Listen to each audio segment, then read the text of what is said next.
Ultimate weekend at Hesston Speedway into turn number 4. Green flag is out.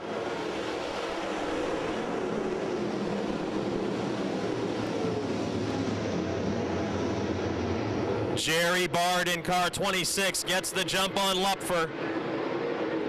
Rine in the 92 car now to challenge Lupfer for second spot. Bard lead lap 1.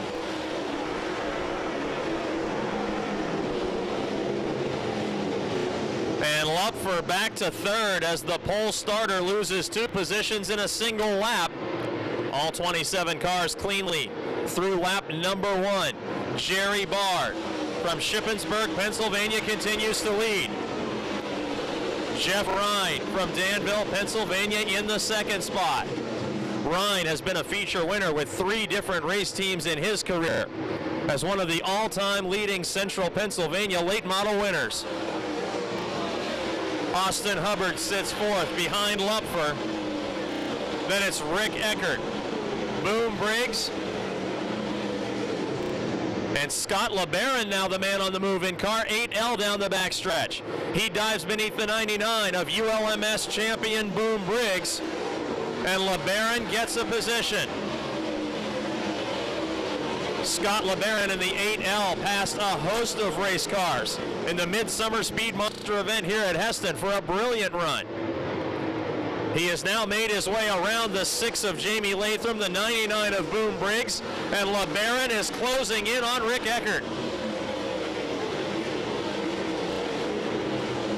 As Jerry Bard continues to lead, the battle for second heats up in turn 3.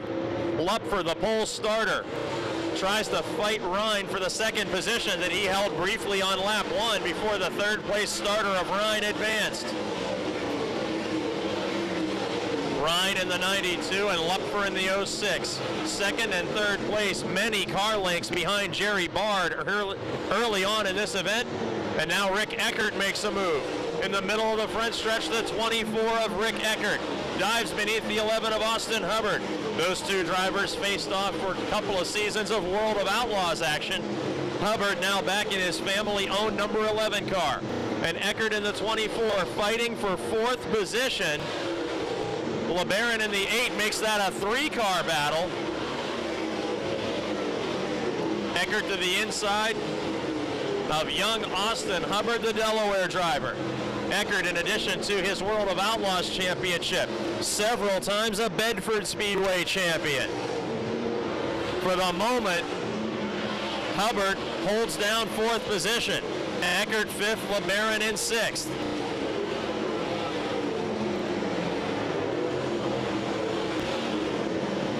As the battle for second place rages on between Lupfer and the 92 of Rine, race leader Jerry Bard has reached lap traffic. And 5th place changes hands, headed into turn number 3. The 8L of Scott LeBarron has made his way around Rick Eckert. It was moments ago that Eckert was challenging fellow former Outlaws traveler Austin Hubbard, but Scott LeBarron has wedged his 8L car in between those 2 drivers. And with Eckert fading, LeBarron challenges Hubbard. The 8L of Scott LeBarron, the man on the move again at Hesston Speedway, and he takes a spot away from Hubbard. Up to 4th spot now is Scott LeBarron. LeBarron started in the 9th position. He has climbed up to 4th as race leader Jerry Bard is in heavy lap traffic.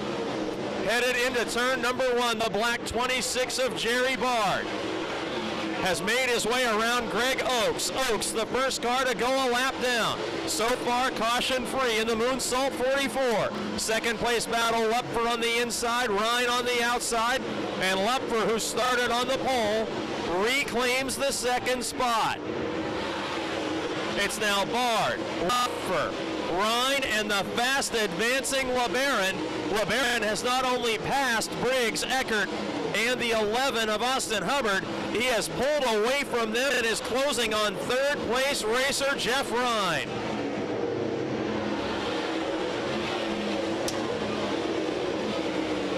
In heavy traffic, Bard on the backstretch moves his 26 to the outside of the 57 of Jeff Miller. The traffic has allowed Lupfer to close that interval just a bit, but it's not empty racetrack, it's championship drivers separating him from the leader. Miller has won multiple Super Late Model track championships, but among this stellar field of cars, he is among the first to go a lap down.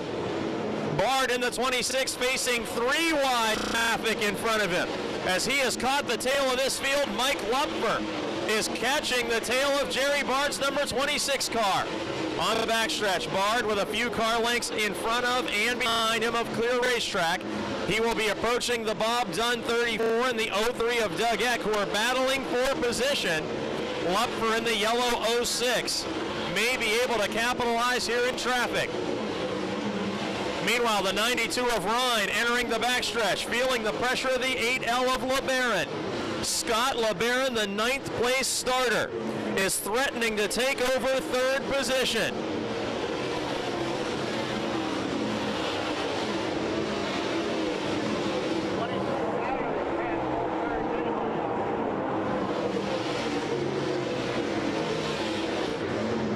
Leader Jerry Bard now feels the pressure of the 06 of Lupfer on the front stretch into turn number 1. The race leaders are side by side in heavy traffic. They have caught the tail of the field, which is the 34 of Bob Dunn. Last place starter Gregg Satterlee has advanced through almost half this field, running away from the leaders after being a provisional starter. But Jerry Bard in 26 and Mike Lupfer in the 06. They started on the front row. Lupfer fell back to third. And now, with Dunn slowing the leader's progress, Lupfer is right on his rear spoiler.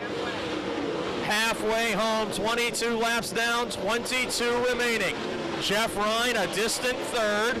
Scott LeBarron in fourth. Rick Eckert in fifth. Austin Hubbard in sixth. Boom Briggs in seventh. Dutch Davies in eighth. Jamie Lathroum ninth. Matt Lux in 10th. Headed to turn number 1, the 26 of leader Jerry Bard has now been following Bob Dunn, the last car on the lead lap, for about 7 circuits around Hesston Speedway. Lupfer charges to the inside. A door-to-door lead battle in heavy traffic. Bard remains out in front officially at the scoring line each lap, but in turns 1 and 2, Lupfer seems to have the edge. Unofficially by a bumper, he's out in front, and a first caution of the event. On the front stretch, Gregg Oakes in car 22 comes to a stop. Recent winner on the ULMS Tour in his home state of New York, this top 10 points racer with the series encounters a problem and brings out the first caution on lap 22. Meanwhile, race leader Jerry Bard and second place driver Mike Lupfer take the green flag with 20 laps to go. 20 circuits remaining, and now in clear racetrack. After following lap traffic for so many laps, Mike Lupfer in the 06 makes a move around Bard. He will become the official leader at the scoring line as the cars are stacked up in the middle of the pack. Austin Hubbard is off the pace and gets hit hard. Unbelievable contact as the 11 of Austin Hubbard slowed the 27 of Jim Yoder. Gets hard into the back of the 74 car of Tyler Hershey. Hershey briefly went airborne into the 11 of Hubbard. Jeff Miller in the 57 spun as repercussions. Top 5 race car slows on the restart, and the middle of the pack has to make evasive moves.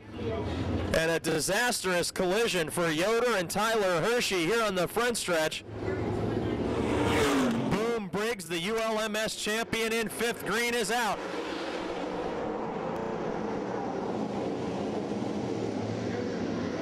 And Bard returns to the point position. Bard gets a 5 car length advantage on Lupfer at the start. And with sparks against the frame, Rick Eckert takes over the second position.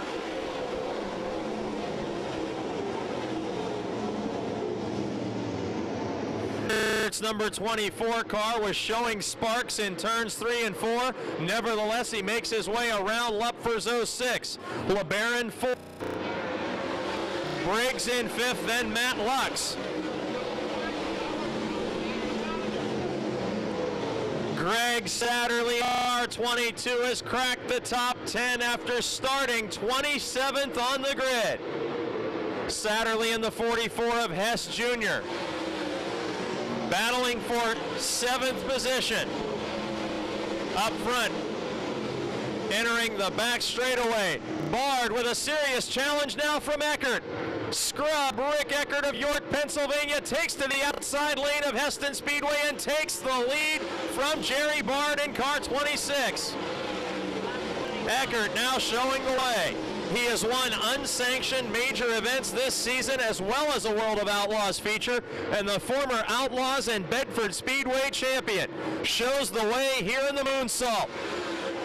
Jerry Bard in second, Mike Lupfer in third, Scott LeBarron fourth.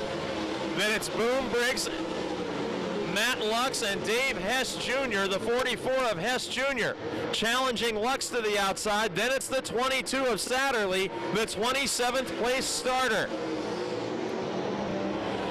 Eckert and Bard now all by themselves in first and second. Best battle on the Speedway is in turn 2 with the 44 of Hess taking a position away from the 21 of Matt Lux. Hess now finds himself in 6th position behind the ULMS champ in the 99 Boom Briggs. Lux hasn't given up just yet. In turns 1 and 2, Hess the superior car. In turns 3 and 4, the 21 of Lux battles back each lap.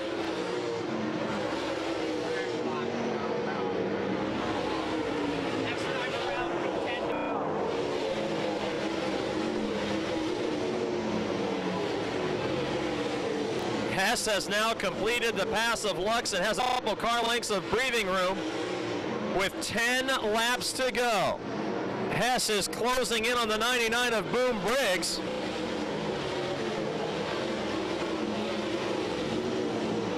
Hess has figured out the outside lane of the Hesston Speedway tonight.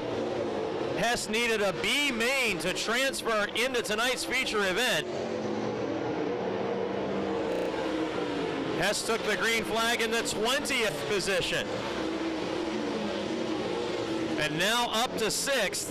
Meanwhile, behind him, the 27th place starter of Satterlee is challenging the 21 of Matt Lux in turn 3. Satterlee on the outside watched Hess make that lane work. And to the outside of Lux, he cannot make a pass this lap. Satterlee has been a man on the move since the start of this event. And Lux in the 21 tries to move up just a little bit.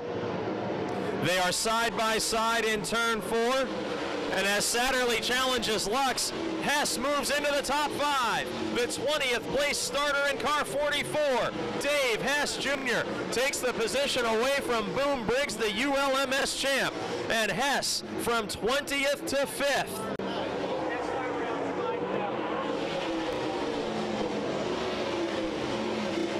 Jerry Bard all by himself in second as race leader Rick Eckert has caught the back of the field. Passing the 57 of Jeff Miller is the race leader. Eckert moving to the outside lane in turns 1 and 2, closing in on the 03 of Doug Eck, a ULMS regular. Eckert, who was rather quiet in the first 20 laps of this event, with 4 laps remaining, has now put half a straightaway between himself and Jerry Bard. Bard has a full straightaway between himself and third place driver Lupfer.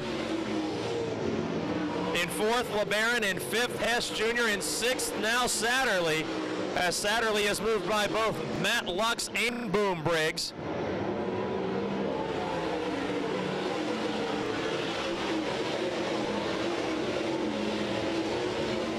This time at the scoring line, race leader Rick Eckert in the 24 comes out of turn 4 to see the signal of 2 laps to go. 2 laps remaining. His lead ever increasing over the 26 of Bard. Now turns 1 and 2, Lupfer in the 06. Feeling a little bit of pressure from the 8L of LeBarron. Hess and Satterlee fight for the 5th position. White flag is displayed.